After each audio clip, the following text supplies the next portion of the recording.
చెవిరెడ్డి అయితే పూర్తిగా అడ్డం తిరిగారు. 200 ప్రశ్నలు వేశారట. అసలు ముందు మద్యంకి నాకు ఏంటి సంబంధం? నేను మద్యమే తీసుకోను, మద్యం వ్యాపారం ఎప్పుడూ చేయలేదు. మరి నేను మద్యం వ్యాపారం చేశానని ఎవరో చెప్పారని నన్ను అడిగితే నేను ఎట్లా చేస్తానని అడిగారట. మీరు తుడా వెహికల్స్తో తిరిగారు అనేక సార్లు ఇక్కడికి, సోన్స్ వాళ్ళ దగ్గర నుంచి డబ్బులు పట్టుకెళ్ళారు, ఆ డబ్బులు కసిరెడ్డి ఇచ్చినాయే కదా అంటే, తుడా వాహనం కనుక నేను వాడితే ఆ వాడిన తుడా వీసీని పట్టుకెళ్ళి అడగాలి, నేనెట్టా చెప్తాను తుడా వాహనం ఇక్కడికి వస్తే నాకేంటి సంబంధం అన్నట్టు. మీ అబ్బాయే తుడా చైర్మన్గా ఉన్నారంటే దాన్ని చూసేది కార్లు చైర్మన్ చూడ్డు, చైర్మన్ తన కారులో వస్తాడు, వీసీ చూస్తారు ఆ కార్లు, ఆ వీసీ ఐఏఎస్ అధికారిని పిలిపించుకోండి అని చెప్పారట. మీరు ఇట్లా రెడమతంగా మాట్లాడితే ఎట్లా అంటే, మీరు రెడమత ప్రశ్నలు వేస్తే నేను రెడమతంగానే మాట్లాడతానని చెప్పారు.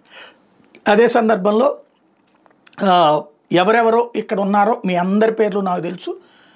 నేను విడుదలయ్యిన తర్వాత నన్ను శాశ్వతంగా జీవితంగా జైల్లో ఏం పెట్టలేరు, గతంలో కూడా నన్ను అట్టగా పెట్టారు, ఏడిపించారు. ఆ తర్వాత పవర్లోకి వచ్చాను. ఎవరెవరైతే ఈ దఫా క్రిందటిసారి మేము ఎవరి మీద ప్రతీకారాలు తీర్చుకోలేదు, ఈ దఫా ప్రతీకారం తీర్చుకుంటాం.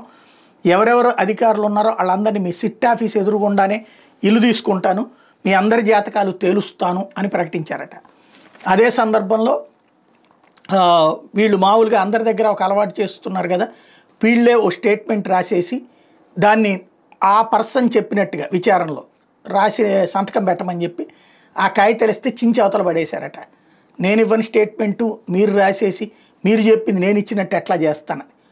ఈ సందర్భంగా తనని బాగా రెచ్చగొట్టినప్పుడు అతను దురుసుగా మాట్లాడారు అన్నటువంటి పాయింట్ని సీసీ కెమెరాల ద్వారా చూపించి కోర్టుకి అతను దౌర్జన్యం చేస్తున్నాడు, సహకరించట్లేదని చెప్పాలి అన్నటువంటిది ప్రస్తుతం సిట్ ఆలోచనగా కనబడుతోంది.